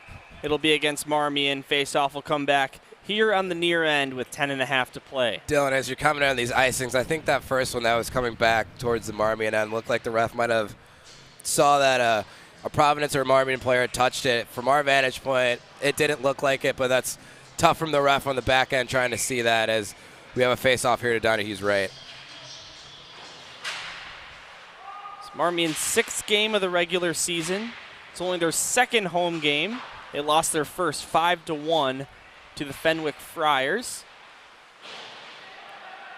It's a little easier to make the CCHL playoffs this year. Only 9 teams to compete with, or 8 not counting yourself. This is another icing because the Marist Redhawks and Carmel Catholic Corsairs have stepped away from the CCHL, and that adds a lot more games to the schedule because now instead of playing everyone twice home and away, you play them 3 times like the SHL. Yeah, both teams are definitely going to be more familiar with each other when it comes down to playoff time, something that really makes for some great matchups. We talk about the chippiness at the end of that second period. It's going to be even greater when it comes to playoff hockey, when it comes to passing out some hardware at the end of the season. This is going to be another icing by the Cadets and waved off at the last minute by the linesman again. Now Providence with the puck in neutral ice. It's Aiden Castleton with it. He drops it off with a nice back pass to Noah Oliver. Another one to the point. Maraskis, his shot, wouldn't go. Greco with a great shot block right there, 17 in blue. Keeping that puck away from his goalie, giving him a chance to really fight another day. Now this is Noah Oliver. His pass deflected away. Charlie Zabig will steal it for the Cadets. And now this puck winds up in the bench, I believe. So we got a whistle with 9:09 in the third period. 2-1 game for Providence. Guys, the Marmion coaching staff has been very vocal in this period, really trying to emphasize winning battles and just sticking with it here. I think they've done a pretty good job, especially in their defensive zone. Obviously, they've spent a lot of time in their defensive zone, but they aren't generating. But Providence isn't generating too many chances, which is exactly what you want if you're going to spend time there. Now they just got to try and flip it and generate some chances the other way. Get past that red line, get pucks deep, and see if they can get something going here. Mike, wouldn't be surprised either if Coach Esposito shortens up that bench, tries to get that top line out there. Here's a shot and a goal. The game tire off the stick of Christian Reutberg. Didn't have a point coming into this game. Got an assist on the first Marmion goal. Now he taps it in, and it's 2-2. Just as we're talking about them going to the net hard, almost looks like a harmless play as we get on the replay here. Puck triples out in the net. Great first save by Pavic, but almost a rolling puck as it hits his pad as well, and it falls over his glove side into the net to tie this game up at 2.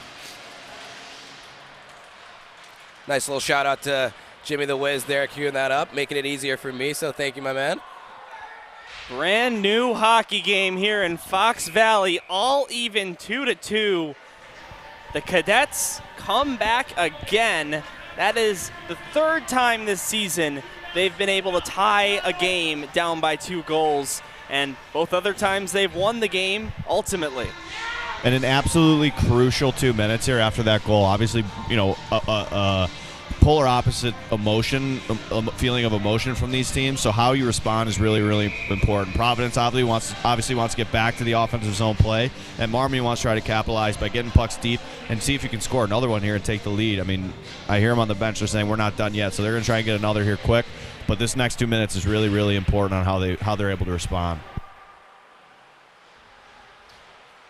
It's funny, hockey is a game all about having more chances than your opponent in hopes that the math will work out and you will capitalize on those opportunities. Also in hopes you don't run into a hot goalie like Donahue.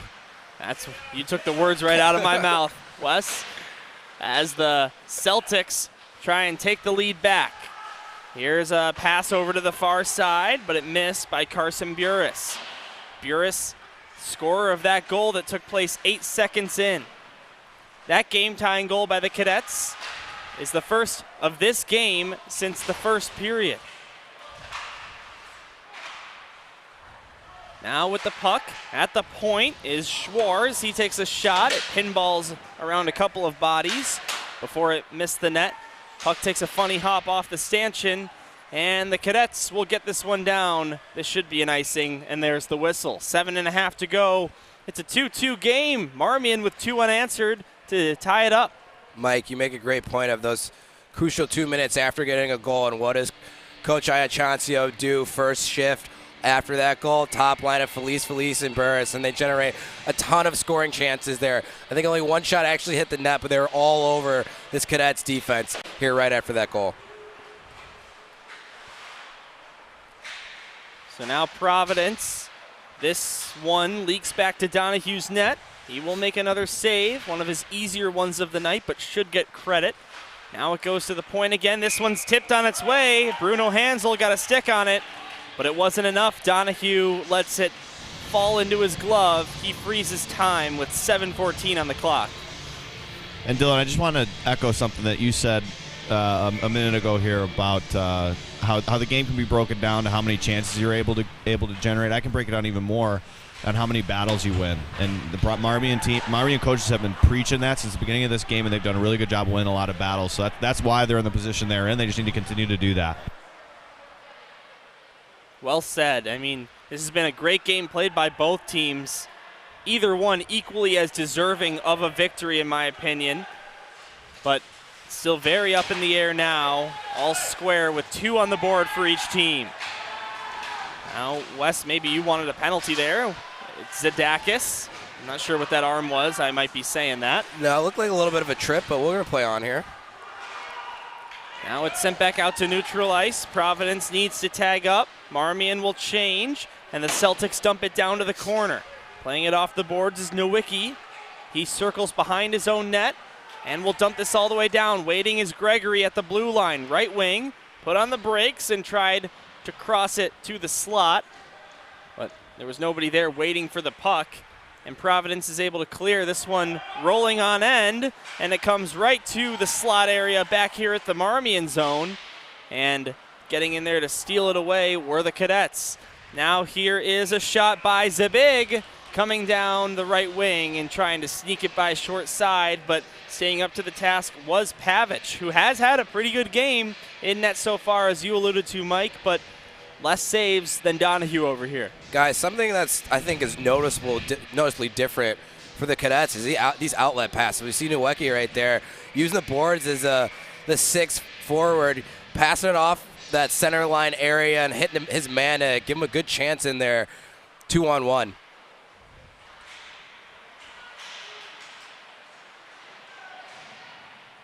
Now here's Providence circling back in their own zone. Plenty of time to go in regulation. All even here at 2. This is Gregory now. His pass gets eaten up by the Celtics, and they get it to neutral.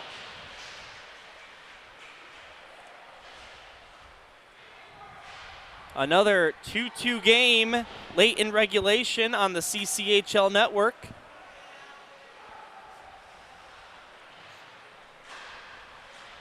You remember earlier this season, Marmion was on the network and came back from 2-0 down to the Notre Dame Dons, won that game in OT.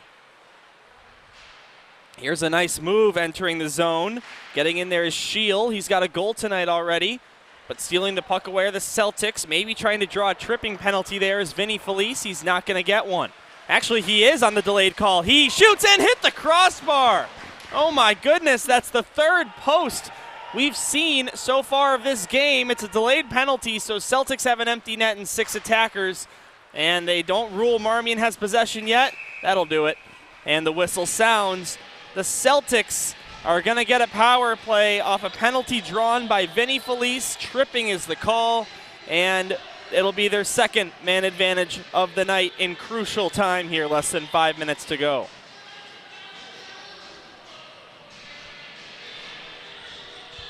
Yeah, great on Felice there, driving wide, creating that penalty call against the Cadets there, really forced them to take him down as we see him take this face-off here. Again, that top line of Felice, and Burris here trying to get that late go-ahead goal with 4 minutes left in the 3rd. 0 for 1 on the power play in this game. They've got a power play goal this season. Cadets win the face-off and clear it. That's a great start for Marmion. It'll go below the goal line. And here's Zadakis. He drops it off for Carson Burris. Burris with a goal in this game. The other one belongs to Nico Felice. Here's Burris getting around everyone. He puts on the brakes at the corner and will get it back up high. Breyer now down for Vinny Felice. Being pressured below the goal line by Howitz. They'll try and clear. Breyer, he tries to keep it in, but it hops over his stick blade, and it will come out to neutral where the Celtics will settle it down and re-enter. Here comes Travis Breyer to the slot, takes a shot, in and out of the glove of Donahue.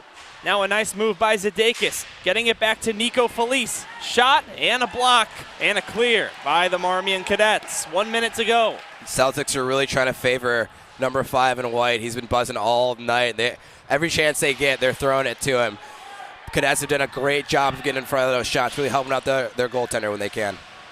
Here's a tripping penalty. It's going to go against the Celtics as this shot taken after the whistle draws a little attention from Marmion.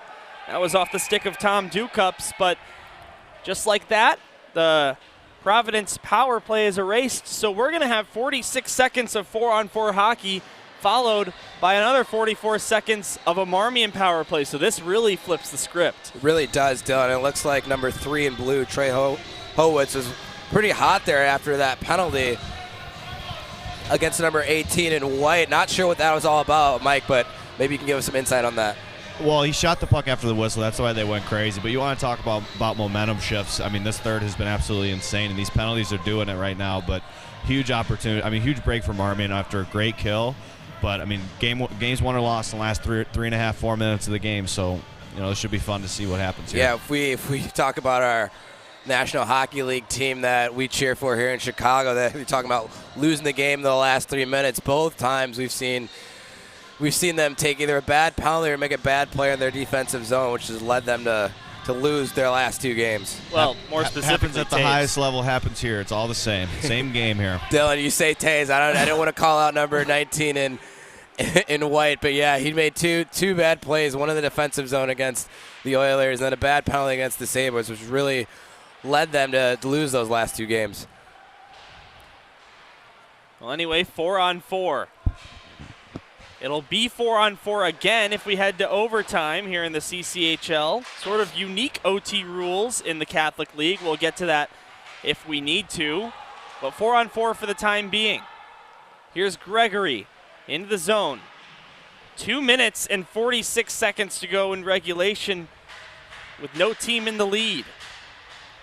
Each side with a couple of goals. Marmion has 2 unanswered, one of which here in the 3rd period. Now this is Finn Harris, 19 in white here in this game, and it goes out to neutral ice. Marmion will regroup. The first penalty is now over, so for the next minute it'll be a Marmion power play. Here's Gregory, got it to the corner. Michael Greco comes in there. A penalty's coming up again as racing after the puck is Providence. They touch it, and there's the whistle.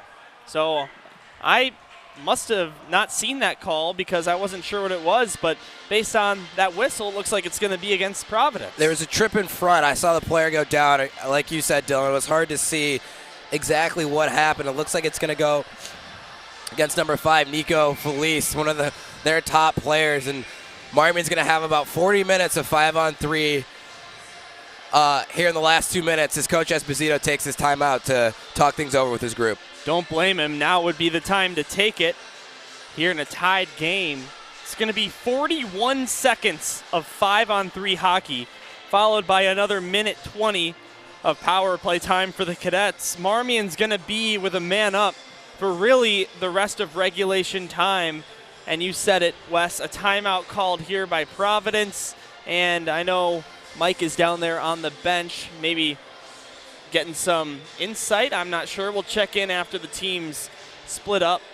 But, I mean, it's gonna take a big PK for Providence Catholic, and we've seen them with plenty of shorthanded looks. Yeah, Jimmy just queued up that last play where we saw number 5, Nico Felice. Almost looks like incidental contact there as number 29 in red goes down. But, yeah, right now on both ends, you're just talking about what you're doing if you win or lose the draw. And then after that, for Providence, you're talking about how you're going to try and keep that triangle intact and not to limit really any backside chances here on net. Yeah, both coaches with the whiteboards out trying to get these guys ready to go for this opportunity. But when it comes to a 5-on-3 offensively, it's about moving the puck as quickly as you can, trying to get those defenders out of position, and then capitalizing on a shooting lane when it's there. And defensively, obviously, you're doing the opposite, right? You're trying to take passing lanes away as much as you can, protecting the house, the middle of the ice, not giving them anything easy, making them work for everything. I mean, it's going to be interesting to see. But overhandling the puck is a killer on 5-on-3s that a lot of kids do at this level. So, hopefully they can avoid that right now, but we'll see. Mike, you make a good point of being patient on that power play. You can, like you said, overhandle the puck a little bit too much. Be patient with the puck and get those defenders to move, and you should be successful. Prime time for the Cadets to take the lead. They've got a 5-on-3 for the next 30 seconds. Providence is able to clear it down, so they'll rush up ice again. It's Howitz putting on the brakes. Now getting in there with a touch on the puck is Lombardo. Over to the far side, it's Greco. He will come back with it and throw it to the area right by his own bench for Gregory. Only 9 seconds left of 2-man advantage time. It'll still be a power play for Marmion for the next minute 20 afterwards. It's cleared out by the Celtics, and the first power play is now over. So it's just 5-on-4 from here on out till essentially the end of regulation, which has got a minute 10 seconds to go. Yeah, you can see how patient the Cadets are being with bringing the puck up the ice. Sometimes a little bit too patient in that first 30 or 40 seconds-ish of that 5-on-3 power play. You like to see them be a little bit more aggressive, trying to get that puck in the zone, set up a little bit more than they were able to there. But still, they've got a minute 8 left. Pretty much, like you said, the rest of this third period, you like to see them get in the zone, set up their power play, get 1 or 2 good shots on Pavage, and try and take the lead here late in the third period.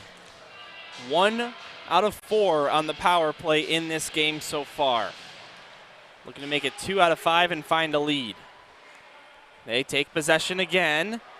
Here's Solarte with a shot towards the net. Getting on top of it is Andrew Pavich. He will hang on for a whistle. Now we're under a minute. And just really quick, we've talked all game about the neutral zone, and the Marmion coaches were yelling at him to try and get the puck, just dump it in and get it in the zone and try to forecheck. You got 5 against 3. But again, Providence doing a great job of shutting that down, taking passing lanes away, forcing turnovers, not giving them anything. Providence Catholic slaps this one down. It'll go to the left side corner. And racing in there to grab it is Caleb Lind. He takes some pressure from Carson Burris, and we've got another penalty coming up. It was right behind the play, and the whistle sounds with 41 seconds to go. Yeah, it's going to be 12 and blue going to the box. Really an unnecessary penalty taken there. No reason to really interfere with the Providence player there and kind of even this up 4-on-4 for the rest of the game. As he's talking to the ref there, not a great penalty, something that Coach Esposito is definitely not going to be happy with. All right, so they line up for a face-off. You said it, 4-on-4, 41 seconds to go. Does either team have a regulation winner in them tonight, or will each team take at least a point? And we will go to overtime. We'll find out. And it's only a matter of time at this point. Yeah, Burris and Howitz going to the box there. Getting a little chippy there off that face-off. And if you're Providence, that's the last person you want going to the penalty box. 14 in white. Their leading point getter, Carson Burris, with 4 goals and 8 assists on the season. Now he's got 5 goals. Scored 8 seconds into this one. Here's Shield stealing it. He's got a partial breakaway for his second goal of the game. Couldn't get around Travis Breyer, and that chance was close. 4-on-4 for 25 more seconds. And then if we go to overtime, Celtics will start on the man advantage. The whistle sounds here, and now just 22 seconds on the clock. Yeah, got to be a little bit more disciplined from both teams here. It's starting to get a little chippy. Don't want to take an unnecessary penalty that we've already seen here in the last 2 minutes. Really just need to go back to your core essentials as a team and try and wear down the other side here for the rest of the game. What a game it's been on the CCHL network. Dylan Ward on the call. Wes Anderson to my right. Mike Doherty down at the ice level. Well, actually, we're all at ice level. He's down at the bench area. This will be a neutral zone face-off in a tied hockey game with 2 men in the penalty box and 4-on-4. I think they called unsportsmanlike conducts on as coincidentals. One of them being Carson Burris on the Providence side, who's been one of the better players. You'd imagine they'll need him in overtime, but obviously he'll be in the box for part of it. Interesting to see how that plays out here. 10 seconds to go. Overtime looks to be inevitable. Bruno Hansel wants to change that, but Marmion grabs it. This one comes out of play, and just 1 second on the clock. Mike, a little thought here. There's 1 second on the clock. Do you pull the goalie, get that extra offensive player from the Celtics? I know I've seen it before. I would. I don't know if there's enough time to even get a shot on that here. With 3 seconds, usually like a sweet spot for that kind of thing. 1 second, I don't know if a 6 guy's really going to help you. You know, you really have a chance to win it back and shoot it. Yeah.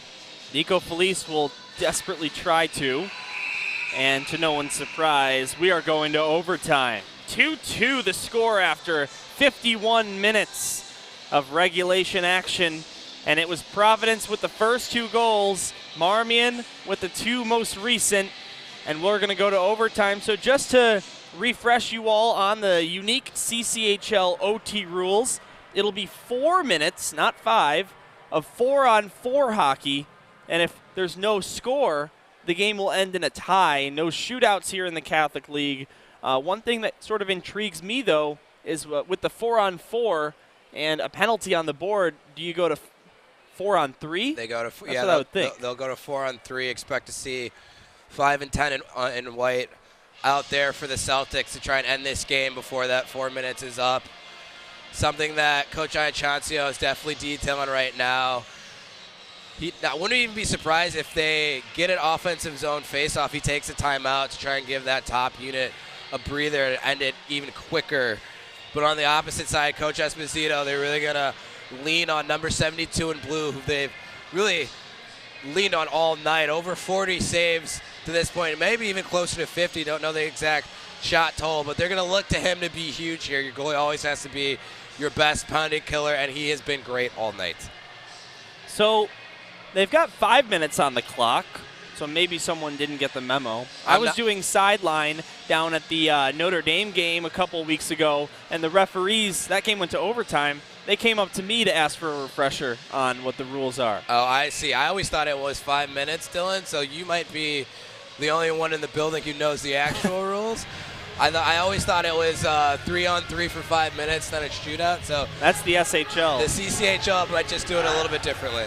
Quick shot update, 50-21 in favor of Providence. So you're looking at a 48 save performance by Donahue.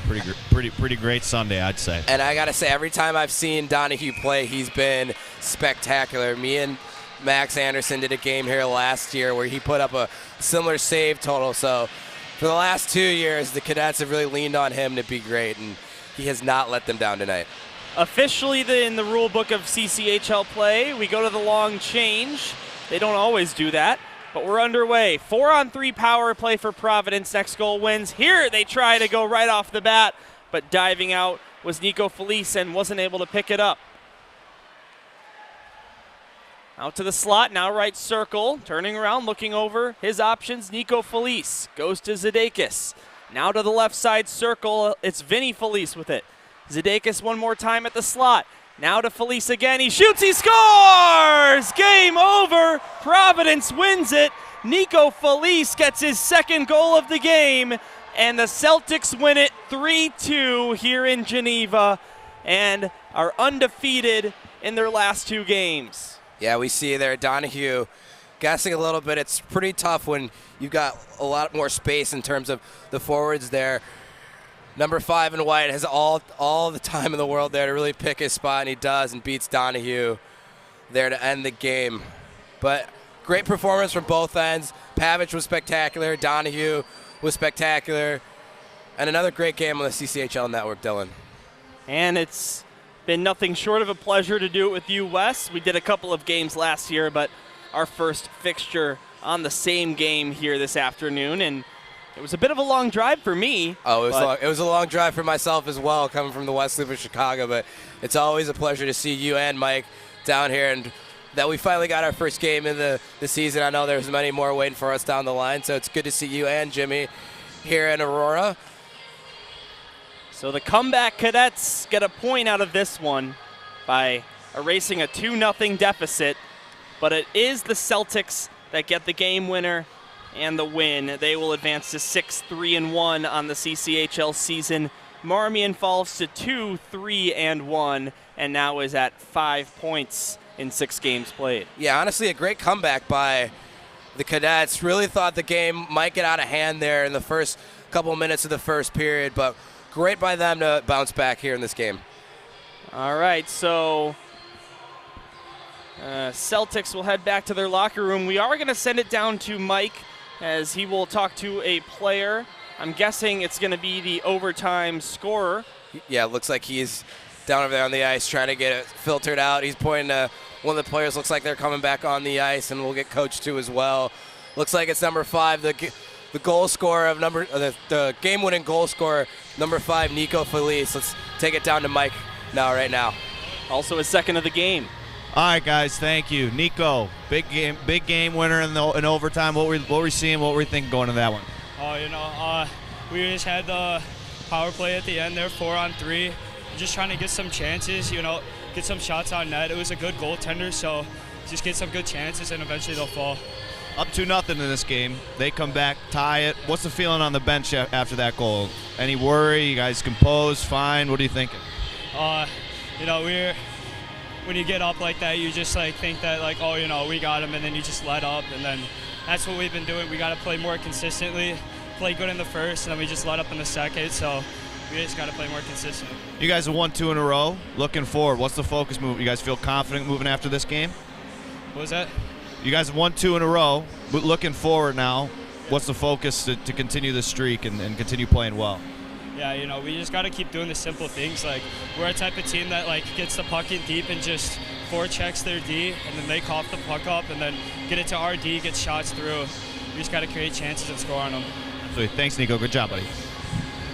Thank you very much, Mike. Back here at the broadcast booth, we will wrap things up. The game winner came 29 seconds into overtime. Nico Felice with his second goal of the season, of the game, 7th of the season. And guess who got an assist on that goal? None other than his brother, Vinny Felice. So the Felice brothers combine for 5 points this Sunday afternoon. And Marmion put up a great fight. Again, they got a point out of it, but it just wasn't enough for the victory on their home ice. And Providence skates out of here heading into next week with a win under their belt. Boys, any final thoughts before we sign things off? No, just another great game. It's a pleasure to see the both of you, and a lot of great hockey left on the CCHL network. You know, if this is the kind of action we're going to get in October, I can't wait until it gets down to crunch time closer to January and February. And as always, everybody have a great day, and thanks for joining in. Not to mention a 48 save performance by the goaltender Donahue in what ended up being a loss for Marmion. One more time, that was Mike Doherty on the bench doing the interviews with coaches and players. Trent Thiem on the camera with the SHL CCHL family of networks for the first time. J&M Media, I should put that. So welcome to the crew. Jimmy Olsen, as always, on the computer, getting the graphics, highlights, replays, and everything. Wes Anderson to my right. My name's Dylan Ward. Hoping you enjoyed the CCHL Game of the Week. Providence over Marmion, 3-2 in overtime. We'll see you next time, folks.